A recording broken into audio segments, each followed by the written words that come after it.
좋으신 예수님, 오늘 이 새벽에도 주님께 감사드리며 문안 인사 올려드립니다. 오늘 저희가 말씀과 기도로 예수님과 함께하는 이 시간이 이 하루가 끝나는 그 순간까지도 잊혀지지 않는 우리의 신비에 각인되는 그런 진리의 말씀이 되게 하여 주시고, 또 우리의 삶을 이끄는 등대가 되게 하여 주시옵소서. 오늘도 저희가 교회의 몸을 이루는 각각의 교회로서 더욱더 온전히 세워지기를 원합니다. 사랑하는 예수님, 저희 한 사람 한 사람이 주님의 몸을 이룰 때에, 건강한 몸을 이룰 때에 교회가 더욱더 강력해지고 또 건강해지고 세상에 선한 영향력을 미치는 그런 예수님을 대신하는 귀한 교회가 되게 하여 주시옵소서. 오늘도 말씀을 깨닫기 원합니다. 성령님 지혜를 주시고 우리의 닫혀진 눈을 뜨게 하여 주시옵소서. 우리를 구원하신 예수님의 이름으로 기도드립니다. 아멘. 안녕하십니까 선한 제자교회 성도 여러분, 2024년 2월 13일 화요일 아침이 밝아오고 있습니다. 이제 오늘부터 36번째 이야기로 들어갑니다. 이제 13장 시작하기 전 마지막 이제 본문이죠. 더욱 큰 은사를 사모하라. 더욱 큰 은사를 사모하라 라는 제목으로 이제 오늘부터 12장 28절부터 31절까지 함께 묵상할 텐데, 자, 오늘 첫 번째 순서죠. 자, 은사의 순서라는 제목으로 고린도전서 12장 28절 우리 한 절 말씀을 가지고 경건의 시간을 시작하도록 하겠습니다. 자, 여러분, 우리가 지금 고린도 전서에서 어디를 보고 있는지 다시 한번 그 위치를 좀 기억해 주셨으면 좋겠습니다. 자, B 다시 이제 전체 5부로 나누었을 때 신학적 주제를 따라서 4부죠. 4부 사부 지금 이제 12장 마지막을 보고 있습니다. 그래서 세상 속에서 교회로서 우리가 교회로서 어떤 모습을 가져야 할 것인가. B는 개인이었고 B 다시는 공동체였죠. 그 부분을 지금 다루고 있습니다. 그리고 그 내용 전개 이야기를 따라서 그 내용을 따라서 예배와 관련된 그 예배의 질서를 중심으로 이루어지고 있죠. 저 화면 보시면 저희가 이제 거의 고린도 전서 이제 막바지에 들어가고 있습니다. 본론 2에 거의 3이니까 그렇죠. 상당히 많이 진행이 되었죠. 그래서 이 부분이 아무래도 교회를 이제 다루는 본문이다 보니까 예배 가운데 교회를 다룰 때 예배가 빠질 수 없죠. 그래서 예배 가운데 나타나는 여러 가지 은사들에 대해서 특별히 강조하고 있는 부분인데, 자, 우리 배웠죠. 그 가운데서도 이제 그리스도의 몸된 교회가 어떤 존재인가, 예수님의 몸을 이루는 이 교회로서 어떤 존재인가 하는 것을 보여주는 11장부터 14장의 내용, B-죠. 그 세상에 있으나 세상에 속하지 않은 교회가 어떤 존재인가 하는 것을 보여주는 그런 부분이라고 생각하시면 됩니다. 그래서 B-를 다시 동심원 구조, 카이스틱 스트럭처 구조를 가지고 우리가 같이 공부를 했는데, 자, 우리가 현재 C의 마지막 부분을 지금 다루고 있습니다. 그래서 우리는 지금 12장이 거의 끝나가고 있죠. 화면 보시면 알겠지만 이제 31절은 사실 다음 이야기에서 다룰 부분이지만 그 이해를 돕기 위해서 이번 이야기에서도 함께 다루도록 하겠습니다. 자, 특별히 12장의 마지막 부분, 결론 부분이라고 할 수 있겠죠. 그런데 앞에서 자, 화면 보시면 A죠. 그 7절부터 11절, 그렇죠. 7절부터 11절까지는 성령을 강조했죠. 그 C의 A, 그렇죠. 성령을 예수 그리스도 안에서 성령의 은사를 강조했고, 이제 오늘부터는 성부의 은사를 이제 그 성령에 속한 부분을 했고, 오늘부터는 성부의 그 속성을 다룹니다. 그래서 4절부터 6절을 혹시 기억하실지 모르겠지만 제가 왜 중요하다 했습니까? 여기서 성령과 성자와 성부 이 세 하나님의 속성이 삼위일체적으로 나타나면서 이것을 가지고 교회의 은사를 설명하잖아요. 그렇죠? 그래서 이 부분 중요하다고 말씀드렸죠. 그래서 하나님이 세 분이시고 다른 세 모습으로 나타나시지만 그러나 한 몸을 한 분을 이루시지 않습니까? 한 몸이 아니고 한 분이죠. 그래서 삼위일체가 한 분을 이루시듯이 교회도 서로 다른 은사들이 나타나서 서로 다른 모습들의 사람들이 하나가 되어서 교회가 된다 하는 것을 보여주고 난 다음에 그래서 이제부터 4절부터 6절이 상당히 그래서 의미가 있다고 말씀드렸고 그래서 그 순서를 따라서 성령의 은사를 이야기하고 그리고 지난 시간 본문이죠. 교회를 이야기하면서 예수 그리스도의 몸된 교회, 예수님의 몸, 예수님이 이제 몸을 가지고 오셨으니까 예수 그리스도의 몸된 교회의 중요한 속성에 대해서 이야기했죠. 그래서 예수 그리스도 안에서 그 성령 하나님의 은사가 나타나고 또 성부 하나님의 역사가 함께 나타난다. 그렇죠? 여기서 가장 중요한 것이 바로 우리는 예수 그리스도의 몸이다. 그렇죠? 예수 그리스도의 몸으로서 이 세상 가운데 영광을 드러낸다 하는 거죠. 그렇죠? 그러니까 어떻게 한다? 여기에서 가장 중요한 것은 서로를 배척해서도 안 되고 우리 몸이니까 우리끼리 뭐 마음 맞는 사람끼리 모여서도 안 되고 그래서 끼리끼리 모여서도 안 되고 특별히 약하고 부족한 사람들을 돌보고 그 사람들을 배려하는 그러한 모습을 우리가 가져야 한다. 그런 이야기를 했었습니다. 기억나시죠? 이게 사실은 바울이 정말 하고 싶어하는 핵심적인 메시지였고 그리고 오늘 마지막으로 이제 결론과도 같이 마지막 결론처럼 이번에는 성부 하나님의 은사, 성부 하나님의 속성을 반영하는 듯한 그 은사의 모습들을 제시하고 있는 거죠. 그런데 이제 보통 우리가 아는 성부 하나님은 온 땅을 다 다스리시는 하나님이시고 우리 각자의 위치를 정해 주시는 분이라고 생각합니다. 보통 그렇죠. 하나님은 이 온 땅을 다스리시고 저 큰 나라도 만드시고 또 작은 나라도 만드시고 남자도 있고 여자도 만드시고 또 부유한 자도 만드시고 가난한 자도 만드시고 강한 자 약한 자 이렇게 다양하게 그렇죠. 그러면 하나님께서 이런 식으로 하면 불평등한 모습으로 만드셨다는 말 아닌가 하는 생각이 들 수도 있습니다. 그런데 맞습니다. 사실입니다. 하나님의 그 섭리 안에서 어떤 이는 강하게 하시고 어떤 이는 약하게 하시고 또 어떤 이는 사자와 같은 강한 동물도 만드시고 어떤 동물은 초식 동물과 같이 또 사자에게 먹히는 그런 약한 동물도 만드시는 거죠. 하지만 그 모든 것이 다 하나님의 뜻 안에서 주권적으로 이루어지지 않습니까?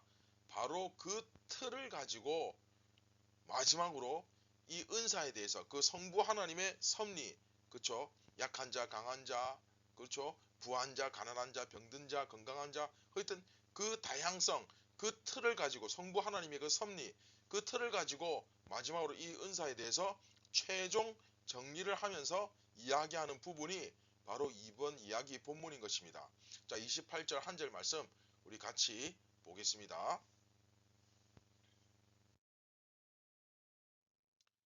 하나님이 교회 중에 몇을 세우셨으니 첫째는 사도요, 둘째는 선지자요, 셋째는 교사요, 그 다음은 능력을 행하는 자요, 그 다음은 병 고치는 은사와 서로 돕는 것과 다스리는 것과 각종 방언을 말하는 것이라.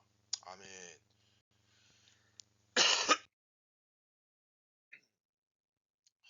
자, 하나님이 자 여기서 하나님이 할 때 여기서 하나님이란 표현이 뭡니까?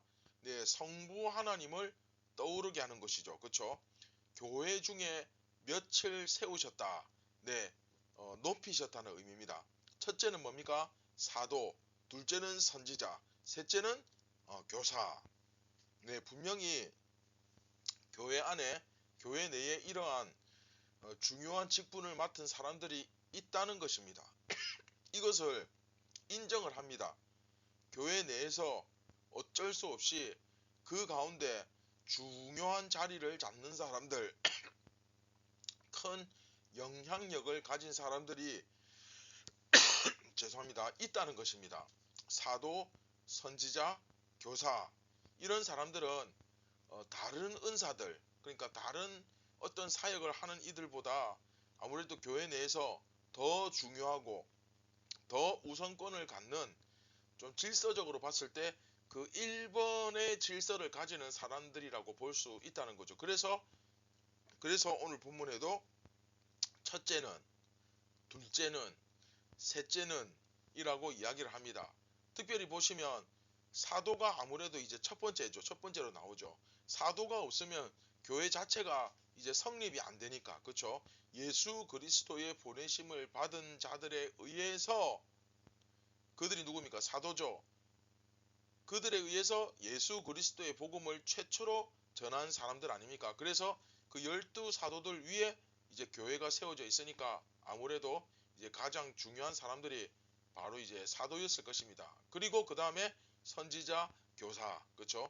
이 사람들은 모두 다 하나님의 말씀을 전하는 사람들인 거죠. 특별히 이제 초대교회 때는 신약 성경이 아직 완성되지 않았으니까 이 선지자라는 존재가 상당히 중요했을 것이고, 교사는 뭐 선지자 정도는 아니지만 특별히 신약 성경이 완성되기 이전의 교회에서 그 권위를 가지는 하나님의 말씀을 전하는 그 선지자급의 그 사람들까지는 아니지만 어쨌든 구약 성경에 나와 있는 하나님의 섭리를 아마도 교회에게 가르치는 사람들이 아니었을까 그렇게 생각이 듭니다. 여하튼 말씀을 전하는 사역을 하는 선지자, 교사 이런 사람들이 또한 더 중요하다는 거죠. 아무래도 교회는 예수 그리스도의 그 복음과 또한 말씀의 진리 위에 세워져 있다 보니까 사도, 선지자, 교사 이런 사람들이 우선권을 갖는 것은 뭐 당연한 거죠. 그리고는 이제 그 다음부터는 세지를 않습니다. 넷째, 뭐 네 번째, 다섯 번째, 여섯 번째 이렇게 하질 않고 그냥 그 다음은, 그 다음은, 그 다음은 이렇게 하는 거죠. 그래서 그 다음은 능력을 행하는 자, 헬라어로 듀나메이스, 여러분 잘 아는 그 두나미스입니다. 듀나미스, 그러니까 능력이란 뜻이죠. 뭐 이거는 여러분 보통 이제 일상생활에서도 듀나미스 이 능력이란 단어는 많이 쓰니까 아마 익숙할 겁니다. 그래서 이 능력이라는 말이 그냥 힘이라는 말도 되거든요. 그래서 정확하게 어떤 것인지는 확실하지 않지만 어쨌든 복음서에서는 예수님께서 이적을 일으키실 때 그것을 듀나미스 이렇게 표현하고 있거든요. 그런 경우가 많습니다. 그래서 아마도 그 당시에 특별한 이적들이 이 듀나미스, 그렇죠? 그들 손에서 나타났던 것 같습니다. 바울도 여러 가지 이적을 일으켰잖아요. 그렇죠? 그와 마찬가지로 여러 가지 이적이 그 손에서 나타나기도 하고 또 병을 고치는 사람들, 특별히 예수님이 돌아다니시면서 이렇게 많은 병 고침의 사역을 하셨잖아요. 그렇게 예수님처럼 병 고치는 사역을 감당했던 사람들도 뭐 있었던 것입니다. 그러니까 이 사람들은 넷째는, 다섯째는, 여섯째는 이렇게 하면서 세지는 않고 다음은 능력을 행하는 자, 다음은 병 고치는 은사, 그 다음은 서로 돕는 것, 그 다음에 가르치는 것, 그렇죠? 그 다음에 마지막이 뭡니까? 각종 방언을 말하는 것, 다스리는 것, 그 다음에 각종 방언을 말하는 것. 그래서 이런 것들이 여기서 제시가 되고 있습니다. 서로 돕는 사역이나 다스리는 사역은 뭐 별로 그렇게 뭐 신비적일 것은 없죠. 그냥 일반적인, 그렇죠? 그냥 서로 돕게 하는 사람이고 또 행정을 잘하는 사람들이고 한데 신비적이지 않은 것들을 언급하면서 다시 그 뒤에 방언을 말하는 것이 이제 제시되고 있습니다. 이것도 좀 기억을 하셔야 됩니다. 현대인의 눈으로 봤을 때 조금 인기가 있을 만한 은사는 어떤 은사겠습니까? 그렇죠? 어떤 뭐 능력을 행한다든지 귀신을 내어 쫓는다든지 병을 고친다든지, 그렇죠? 이런 것들이 좀 인기가 있을 것 같은데 그게 좀 뒤로 밀리죠. 말씀을 전하는 선지자나 교사보다 더 뒤로 밀릴 뿐만 아니라 또 그 방언은 서로 돕는 것과 다스리는 것 뒤로 맨 마지막으로 갑니다. 그런 모습들도 좀 흥미로운 부분인데 자, 바울이 지금 여기서 뭘 생각하고 있느냐, 뭘 지금 의도하고 있느냐, 이것을 좀 고민하면서 이 말씀을 볼 필요가 있습니다. 은사를 나눌 때 이 첫 번째 오는 이유가 뭘까요? 사도가 없으면 교회가 성립 자체가 안 되잖아요. 그렇죠? 그 다음에 선지자와 교사가 없으면 교회가 말씀 위에 설 수가 없습니다. 그렇기 때문에 여러분들도 기억하셔야 될 게, 항상 기본적으로 모든 성도들이 말씀에 대한 지식은 어느 정도 다 장착하고 있어야 됩니다. 아무리 여러분들이 뭐 관계 전도니 노방 전도니 뭐 열심히 전도하고 사역하고 교회에서 봉사하고 한다 할지라도 기본적으로, 그렇죠, 사람을 변화시키는 것은 이 말씀과 성령의 능력입니다. 그래서 내가 기본적으로 말씀 위에 바로 서 있지 않으면, 우리 예전에 이야기했잖아요. 실컷 쓰임 받고 그 구약의 광야의 이스라엘 1세대처럼 버림받을까 조심하라 그랬잖아요. 그렇죠? 그래서 어떻게든 이 사도, 선지자, 교사가 첫째, 둘째, 셋째인 것입니다. 그러니까 교회가 일단 딱 이렇게 서기 위해서 제일 중요한 순서, 그렇죠? 교회가 바로 서기 위해 제일 중요한 순서, 교회에게 유익한 순서를 따르고 있구나 하는 것을, 이 순서가 바로 그것을 따르고 있다는 것을 우리가 기억해야 됩니다. 그러니까 여기서, 그러니까 방언을 말하는 것은 맨 뒤로 밀리는 이유 뭐겠습니까? 이제 알겠죠? 방언을 말하는 것도 교회에 유익이 됩니다. 왜냐하면 그 한 사람의 영적인 성숙을 위해서 필요하니까. 그렇죠? 그러나 각종 방언을 말하는 것이 맨 뒤로 밀리는 것은, 이것은 어디까지나 한 사람의 자기 개인의 성장을 위한 거 아닙니까? 그렇죠? 그러나 능력을 행해서 다른 사람들에게 뭐 믿음을 굳건하게 한다든지, 병을 고쳐준다든지, 서로 싸우지 않고 화합을 이룬다든지, 서로 돕게 한다든지, 이런 또 다스리는 은사, 이런 것은 결국 다른 사람들을 세우는 은사거든요. 그러다 보니까 방언이라는 것은 그 한 사람의 유익을 위해서 세워지는 은사다 보니까 아무래도 좀 뒤로 밀리는 거예요. 이해되십니까?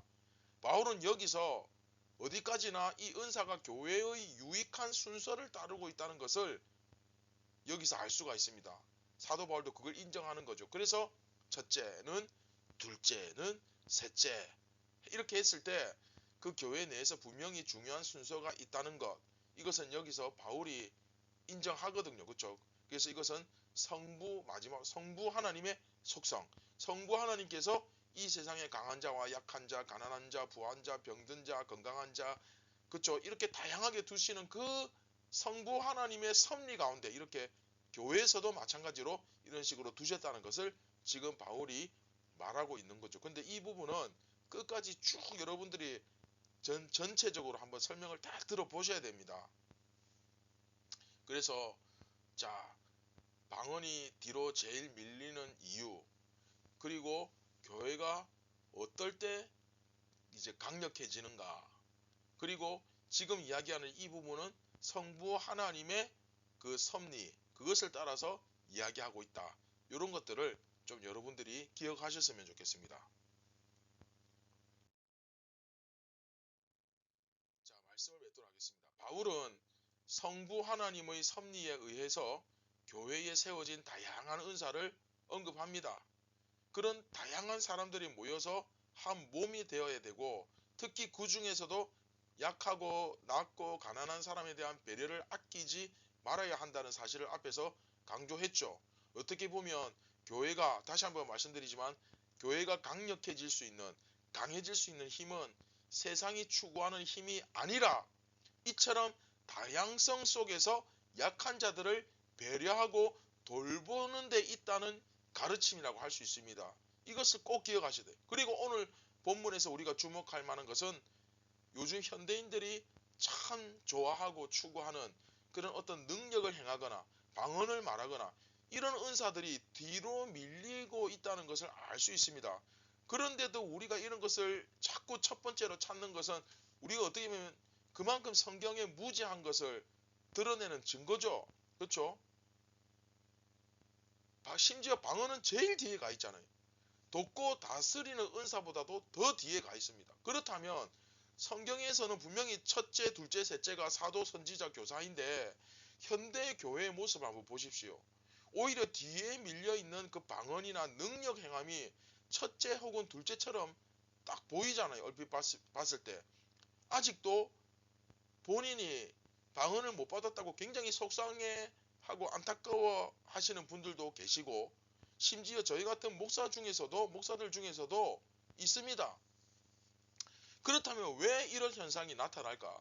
능력을 행함이나 방언이나 이런 은사들도 분명히 교회에 필요한 은사는 맞지만, 그러나 교회는 그것으로 강해지는 게 아니잖아요. 그것으로 능력을 삼는 것이 아니잖아요. 그렇죠? 그럼 뭡니까? 조금 전에 우리 몇 번이나 반복했잖아요. 약한 자를 돌보고, 그렇죠? 그들을 돌아보고 사랑으로 우리가 하나 될 때, 주님의 몸을 이룰 때 요한복음에서는 그 사탄의 공격을 받지 않는다. 그렇죠? 하나님의 보호를 받을 수 있다. 우리가 하나 될 때. 그리고 우리가 하나 되지 못하면 하나님의 보호를 받지 못한다. 그렇죠? 이런 것들이 사실은 교회의 진정한 능력이죠. 그럼에도 불구하고 교회가 자꾸 쪽수를 앞세우고 우리 몇 명 모인다. 우리 숫자가 몇 명이 몇만이다. 뭐 그 다음에 건물, 돈, 어떤 능력, 그렇죠? 어떤 신비한 능력, 방언, 신비적 은사 이런 것들을 누가 봐도, 그쵸? 객관적으로 이건 옆에서 딱 봐도 말씀보다 더욱 추구하는 것은, 그쵸? 그건 이유가 뭘까요, 도대체? 그쵸? 이것으로부터 교회의 어떤 부흥과 강력함이 나타난다고, 목회 성공의 비결, 뭐 교회 성장의 비결, 이런 것들이 다 여기에 속해 있다고 생각하는 것은 결국 이것이 세상이 바라보는 관점이죠. 뭐 능력, 그렇죠? 어떤 신비한 그다음에 건물이나 돈이나 전부 결국 뭡니까? 한마디로 이야기하면 세속화죠, 세속화. 요한복음에서 배웠죠. 세상이 되어버린 교회. 바울이, 여러분, 바울이 이 은사의 순서를 매길 때 분명히 교회의 유익함을 따라서 매겼다는 사실을 꼭 기억했으면 좋겠습니다. 무엇이 더 교회에 유익한가? 무엇이 더 교회를 건강하고 바르게 세우는데 그쵸, 덕이 되는가? 그렇게 했을 때 우리도 세상의 말과 어떤 눈이 아니라 성경의 가르침을 따라야 될 줄 믿습니다. 교회도 마찬가지고 우리 개인도 마찬가지죠.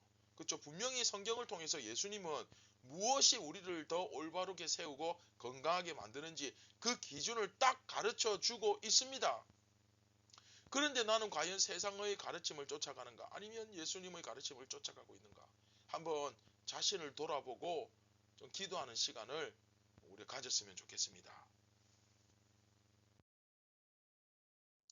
자, 말씀을 기억하면서 우리 같이 기도하겠습니다. 참 좋으신 예수님, 감사를 드립니다. 저희가 성경이, 주님의 말씀이 너무 귀하다고, 예수님이 내 삶의 주인이라고 이야기는 하지만, 그러나 정작 예수님의 말씀에 우리가 관심을 기울이지 못한 결과 성경에서 말씀하는, 가르쳐주는 예수님께서 알려주신 그 일체의 비결과 지혜들과는 정반대의 세상을 따라가는 모습을 보일 때가 정말 많았습니다. 예수님, 오늘 이 새벽에 우리의 의식을 깨워주시고 다시 한번 말씀을 온전히 깨닫고 이해하고 바라보는, 그 눈으로 다시 한번 나 자신과 세상을 바라보는 그런 온전한 시야가 회복되게 하여, 영적 시력이 회복되게 하여 주시옵소서. 그래서 오늘도 예수님께서 말씀하신 그 진리의 기준을 따라서 우리가 바른 길을 걸어가며 시행착오를 덜 겪을 수 있도록 성령님 저희들을 진리로 이끌어 주시옵소서. 우리를 구원하신 예수님의 이름으로 기도드립니다. 아멘. 사랑하는 선한제자교회 성도 여러분, 오늘도 우리가 이 말씀을 통해서 진리를 바로 깨닫고, 그리고 더욱더 각 개인의 몸된 교회와 또 공동체로서의 이 교회를 건강하게 바르게 세워가는 저와 여러분이 다 되셨으면 좋겠습니다. 감사합니다.